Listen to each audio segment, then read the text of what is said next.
स्वर्गलोक में बैठियो सब सुर गए पलाए। सुर्ग जो निराज हथ करे वतो सभिनी देवताउनि खे सुर्ग मां भॼाए कढियईं। इंद्रादिक सब देवते दुखत भय भय पाए। इंद्र आदिक देवताऊं ॾाढो दुखी थिया। छपे जाए सब देवता पर्वत जा सुमेर। सब देवताऊं वञी सुमेर पर्वत ते लिकी पिया। महाबली शंखासुर स्वर्गलियो घेरे। चौरे नाम महाबली शंखासुर सुर्ग ते कब्जो करे वरितो। मन में कर विचार देत चऊं और निहारे। तो राक्षस पंहिंजे मन में वीचार करे चइनी दिशाउनि ॾे ॾिसण लॻो। देव वस में कहूं दिस भाग सिधारे। देवताऊं सुर्ग में नज़र नथा अचनि, शायदि काॾे भॼी विया आहिनि। क्या उपाय अब करो सकल सुर वस कर लीजिए। राक्षस सोचे तो कहिड़ो उपाय कयां जो सभु मुंहिंजे कब्जे में मुंहिंजे वस थी वञनि। देवताऊं बाज गयो कर चुटक कवनयो दमोय पकीजे।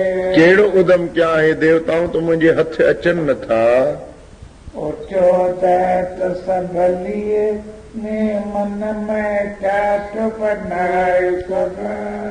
इहो वीचार करे वो राक्षस शंखासुर उथियो।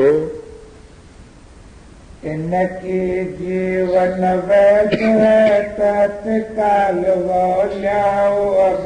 देवताउनि जो सहारो वेद आहिनि, मां वेद पंहिंजे हथ कयां। जाए न सुर बिन वेद कहे मूल मंत्र जिन कोय। वेदन में देवताउनि जा मूल मंत्र चयल आहिनि, उन खां सवाइ देवताऊं हली न सघंदा आहिनि, जी न सघंदा आहिनि। वेद बिना अंधकार भवा दैत कियो मत सोए। उन्हनि जे जीअण जो सहारो ई वेद आहिनि, उहे मां पंहिंजे हथ कयां। को वै देव अजार बिनो जैसे जल बिन मीन। जल खां बिना पोइ जीअं मछली तड़फंदी आहे, तीअं देवताऊं वेदन खां बिना तड़फंदा। दैत गयो ब्रह्मलोक का चतुर वेद लचीन। चारई वेद वञी ब्रह्मा खां खसियईं। शंखासुर लीन वेद ब्रह्मलोक ते जाए गयो दधमाए। ऐं ब्रह्मा खां वेद खसींदे हिकदम सुर्गलोक खां पाताल में समुंड में हलियो वियो। महाबली वप शंख धरे जल में गयो समाए। महाबली शंखासुर वेद खणी जल में समाइजी वियो। तब भई कर बरसो में मादुकत भय सोए। हाणे देवताउनि जो हाल कहिड़ो थियो, ॾाढो वीचारा दुखी थिया।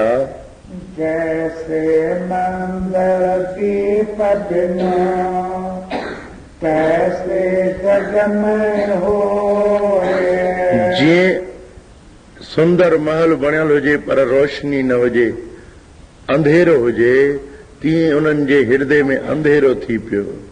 मंत्र बिना जीवे नहीं देव कहत मन माए। देवताऊं सोचण लॻा कि असां वेद मंत्रनि खां बिना जी न सघंदासीं। वेदो बिन रमवा रहनो होवे कतहु नाए।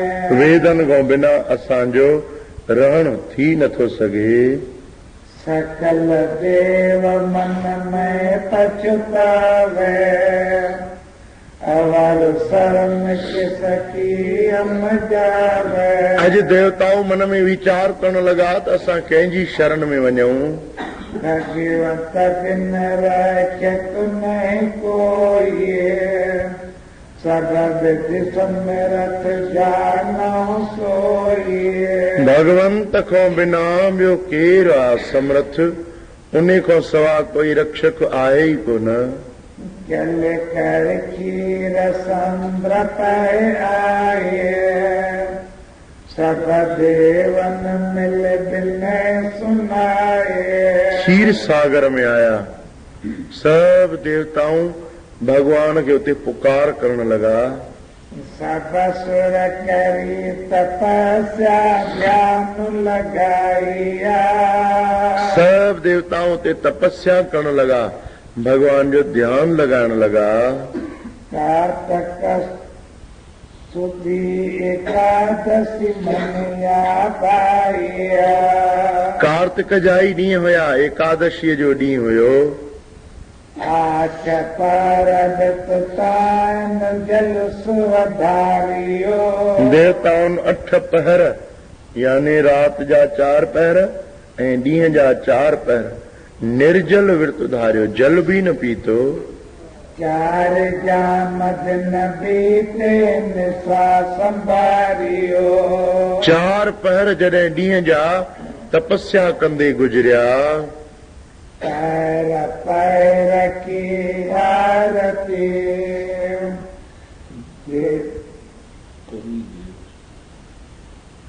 करी देव देवताए, हिक हिक पहर में देवताउनि भगवान जी आरती कई।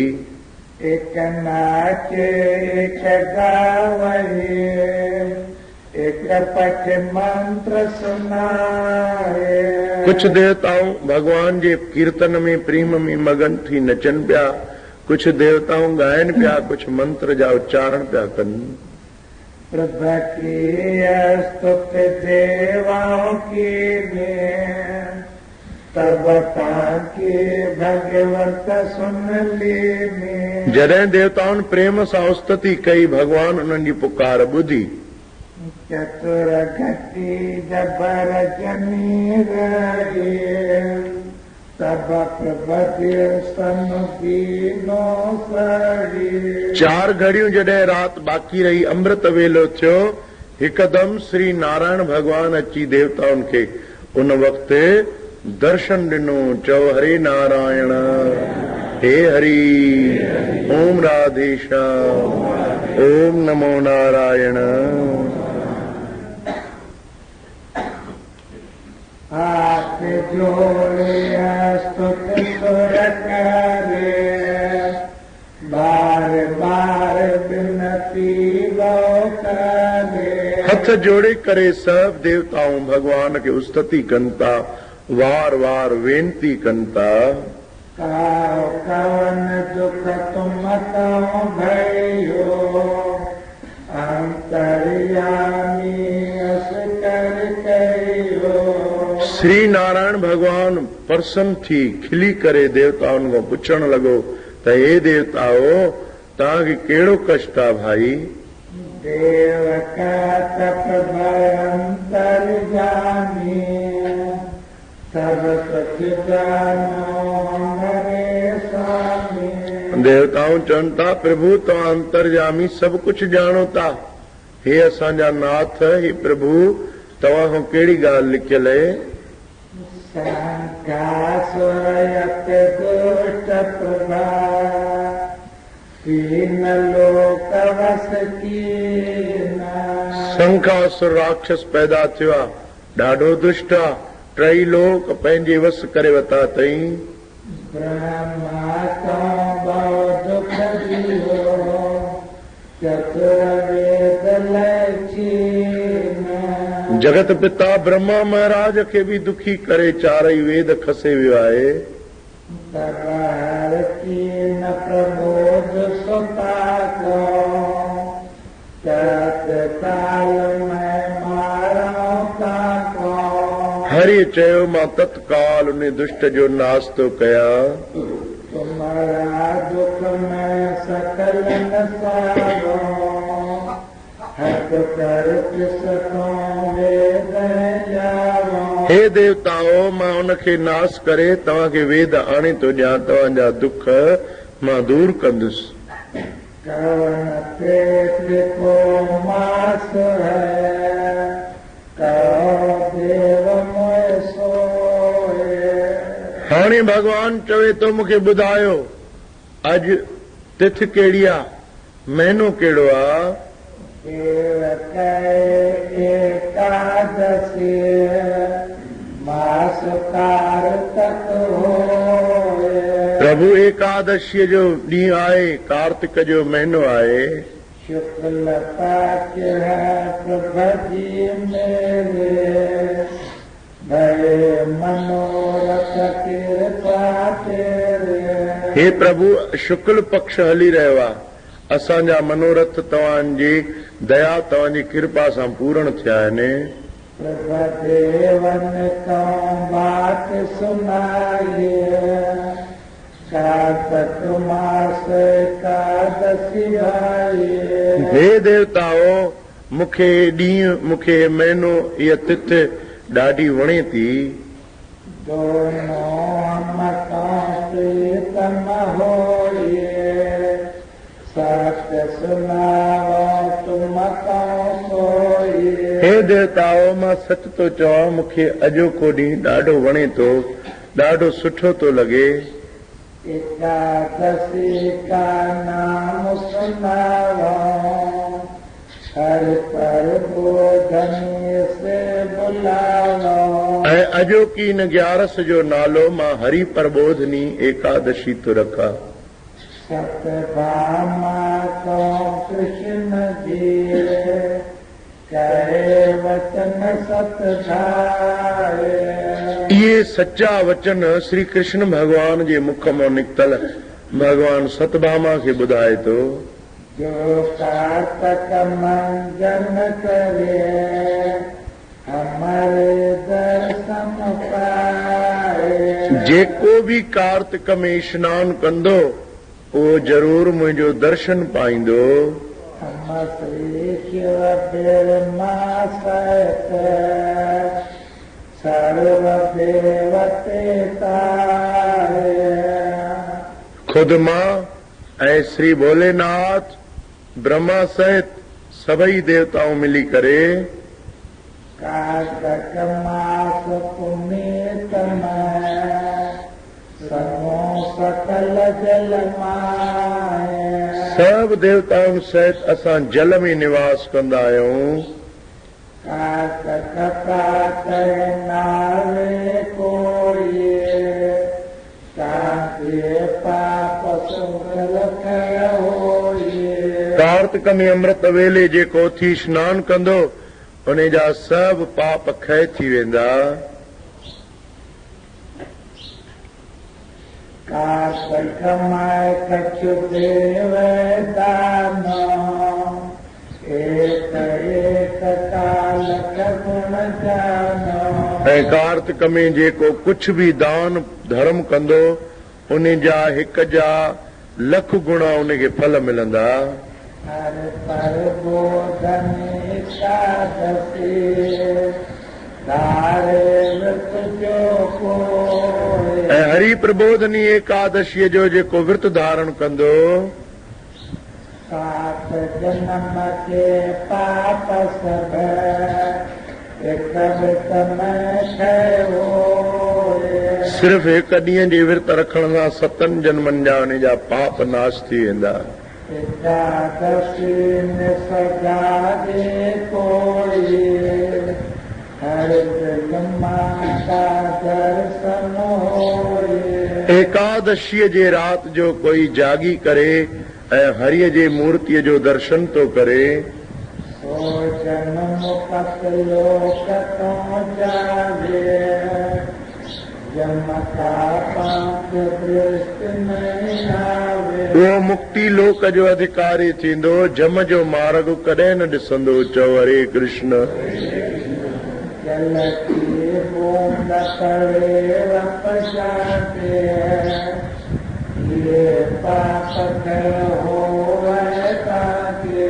कार्तिक जे स्नान जे जल जो छंडो बि अगरि कंहिंखे लॻी वञे उन जा बि पाप नास था थी वञनि।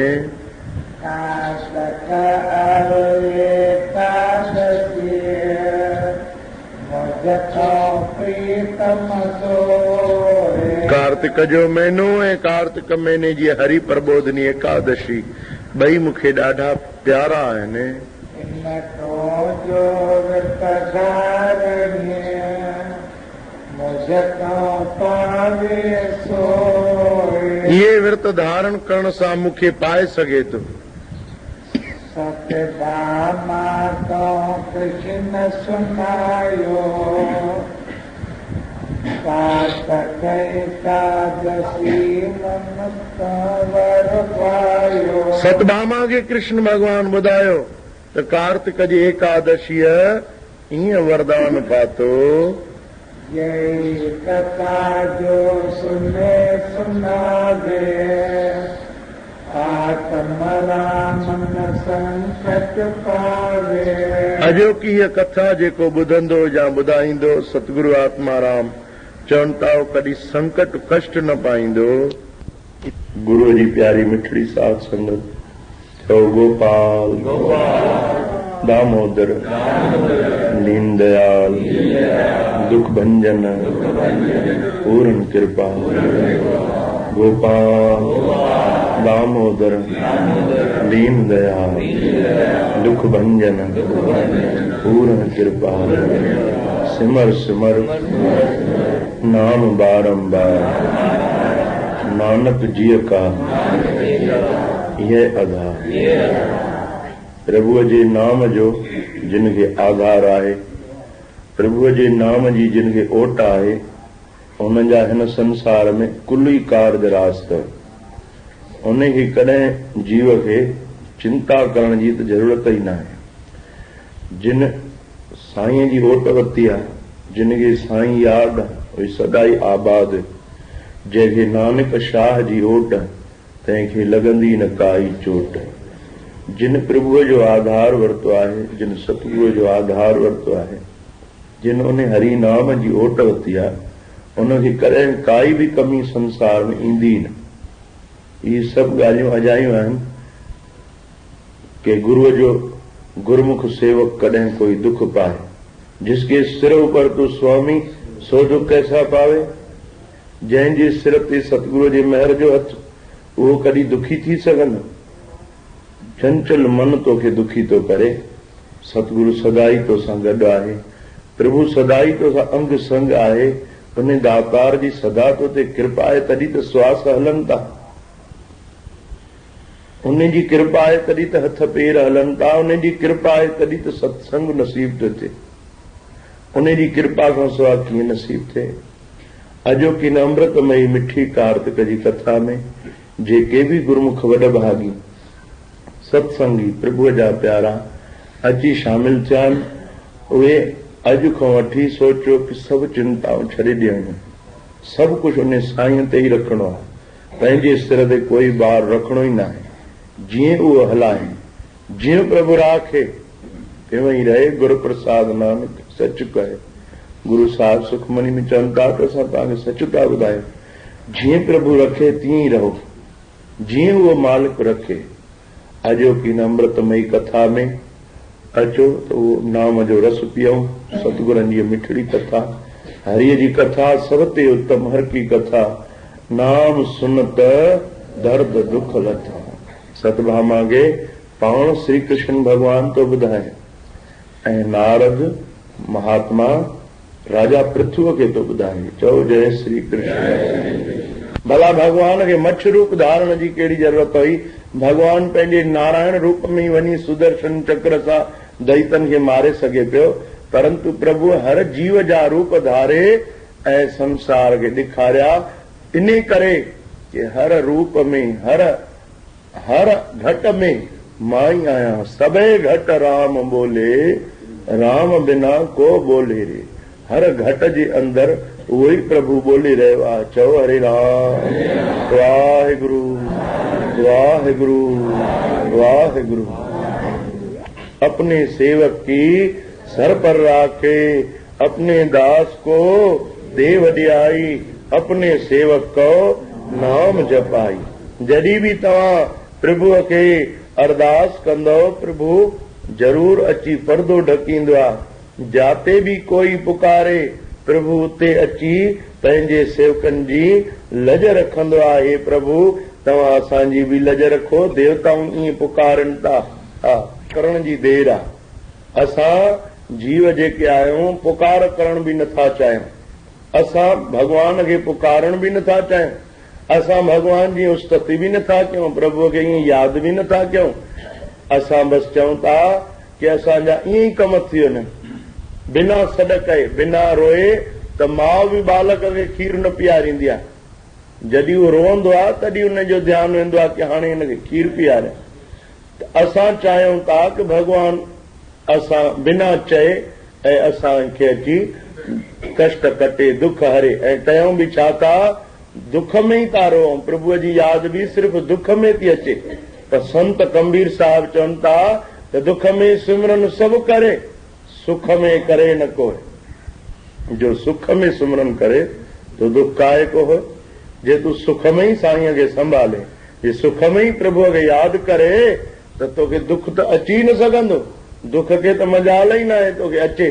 देवताऊं बि हमेशह सुर्ग जे सुखनि में भुलियल पिया आहिनि। जॾहिं वॾी आफ़त थी काई अचे तॾहिं पुकार था कनि। हिन जीव जी बि इहा ई हालत आहे, हिन जीव जो बि इहो ई हाल आहे। सुखनि में उनखे भुलिजी थो वञे, सुखनि में कॾहिं संभाले नथो, सुखनि में हिन जी अखि माल कॾहिं उथे ई नथी, ऐं दुखनि में पोइ रोई पुकार थो करे। परंतु उहो गोबिंद दयालु आहे, दुख भरी पुकार ॿुधी जल्दी हलियो ईंदो आहे। चओ जय श्री कृष्ण। तव्हां मूंखे छो मारियो? तव्हांजे लाइ त सुग्रीव तहिड़ो बाली, तव्हां त रघुनाथ श्री नारायण प्रभु हरि, तव्हांखे कहिड़ो इहो भेदभाव जाॻियो जो तव्हां मूंखे मारियो? भॻवान खे क्रोध अची वियो, चएसि थो मूर्ख बाली, तूं मूंखे तो ज्ञान ॾे पियो, तूं मूंखां थो पुछे भाई तो मूंखे छो मारियो? तूं मारण जी योग्य आहे, तोखे मारण में कोई पाप न आहे। तूं पंहिंजे भाउ जो हक़ मारियो आहे। हक़ त ॿिए जो कंहिंजो बि न मारिजे, परंतु तो त पंहिंजे भाउ जो ई हक़ मारे छॾियो। पंहिंजे भाउ जो सभु हक़ खसे, अकेलो राजा तूं बणिजी वेही रहियो आहे ऐं तूं चवे थो त मूंखे छो मारियो? तूं मूर्ख पापी आहे, तूं नीच आहे। भॻवान चएसि थो तूं बिल्कुलु नरकनि में पवण जे लाइक़ु आहे, तूं नरकनि में वेंदे। हाणे बालीअ खे खिल अची वई ॾाढी। बाली खिली करे चए थो प्रभु अच्छा मां नरकनि में वेंदुसि? भॻवान चएसि थो हा तूं नरकनि में वेंदे, छो जो तूं पापी आहे, पंहिंजे भाउ जो तो हक़ मारियो। बाली चवे थो भॻवान तव्हां ॾाढा दयालु आहियो, ॾाढा कृपालु आहियो, पर तव्हां कंहिं कंहिं महिल भुलिजी वेंदा आहियो। हाणे भॻवान हैरान थी थो ॾिसेसि, चए थो मां छा भुलिजी वियुमि?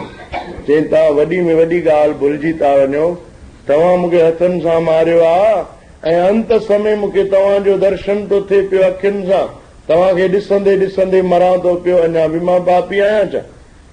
भॻवान उन जी इहा चतुराईअ जी ॻाल्हि ॿुधी शांत थी वियो। भॻवान जे हृदय में दया अची वई। भॻवान दयालु आहे, दया कंदो आहे। हिते हिकदमि भॻवान हुनखे पंहिंजे गोद में खयो, वरी चयोसि तो चङो तो मूंखे जेको वचन चया आहिनि कि भई मुंहिंजे लाइ सॼो जग बराबरि आहे, बाली तूं सही थो चए, बराबरि मुंहिंजे लाइ बराबरि आहे सॼो जग। मां तोखे लिकी तीर हयो आहे, इन जे बदिले तूं बि मूंखे लिकी तीर हणजांइ ॿिए जन्म। चओ हरे राम। अहिड़ो दीन दयाल प्रभु अॼु लक्ष्मी उन भॻवान खे ज्ञान थी ॾे। ओम नमो भगवते वासुदेवाय। ओम नमो भगवते वासुदेवाय। ओम नमो भगवते वासुदेवाय। चओ जय श्री कृष्ण। उन्हनि साहिबनि जे चरणनि में एॾी शक्ति हूंदी जो हिकु ॾींहुं हॾीअ खे गुरू अमरदास साहिब जन जा चरण लॻी विया त उन जंहिंजी हॾी हुई उहा प्रेत आत्मा भिटकी रही, उन जो उधार थी पियो। उहो हिकदमि साम्हूं अची हथ जोड़े अमरदास साहिब जन खे नमस्कार करे सुर्गलोक हली वियो। सेवकनि नज़ारो हल्की झलक ॾिसी वरिती ऐं गुरु साहिबनि खे ॿुधायो।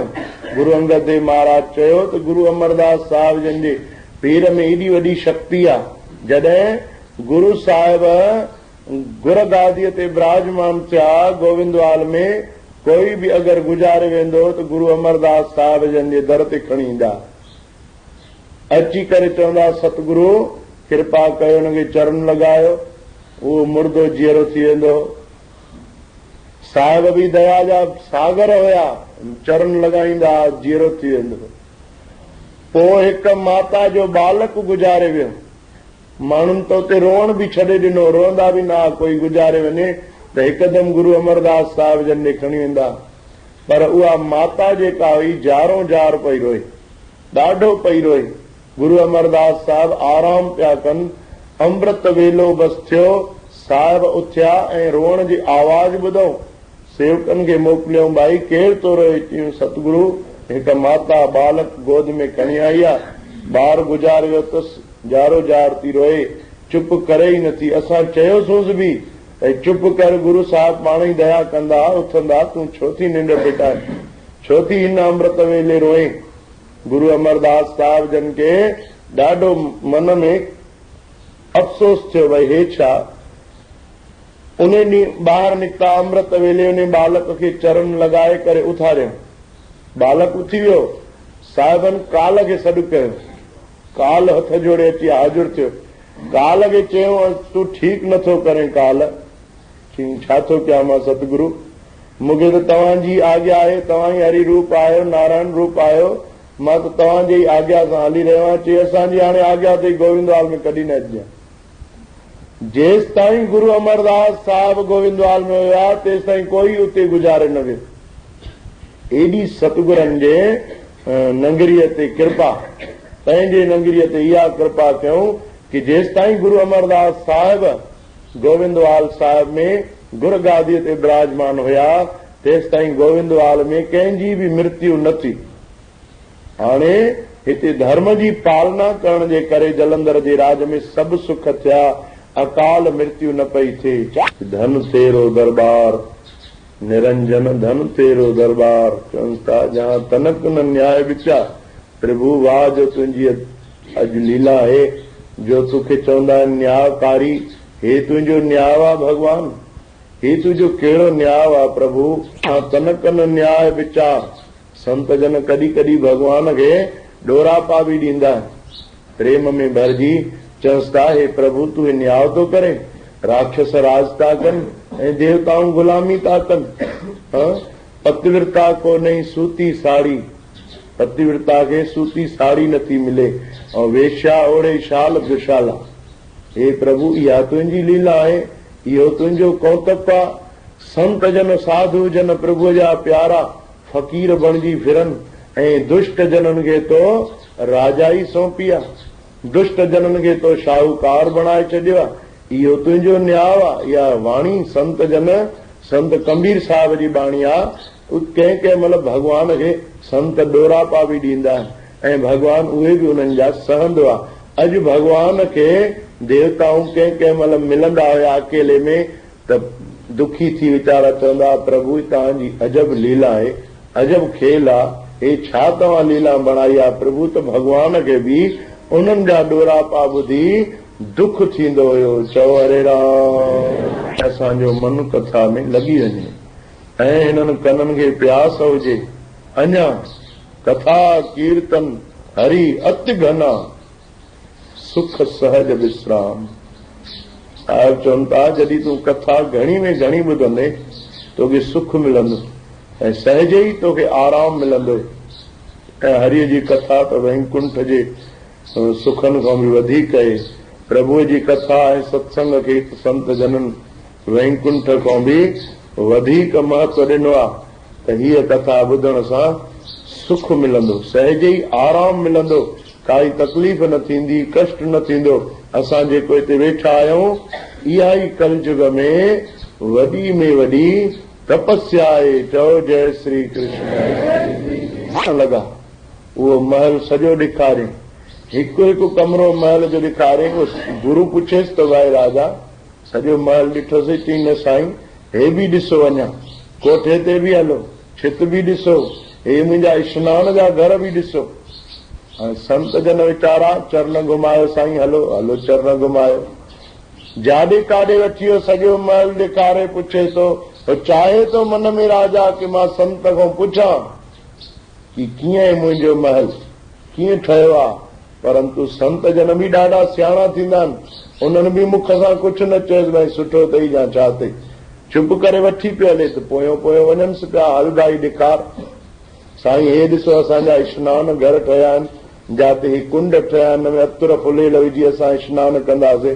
हे राणियुनि जे लाइ स्नान घर ठाहियो आहे, हे असांजे रहण जो हॉल आहे, हे कमरो आहे, हे असांजा बाथरूम आहिनि। संत जन वीचारा ॾिसनि था चुप करे। राजा चए थो कि संत वॾाई नथो करे, जंहिं बि महल ॾिठो आहे उन ॾाढी वॾाई कई आहे, परंतु संत मुख सां चवे ई नथो। आख़िर राजा सोचियो कि संत जे मुंहं मां कीअं वॾाई ॿुधां, चएसि थो साईं कृपा करे ॿुधायो हिन में काई कमी रहिजी वई आहे छा? महल कीअं आहे साईं, ठीकु न ठहियो आहे छा, काई कमी आहे छा? हाणे संत चयो ठीकु, हाणे ठीकु सवाल पुछियो आहे तूं।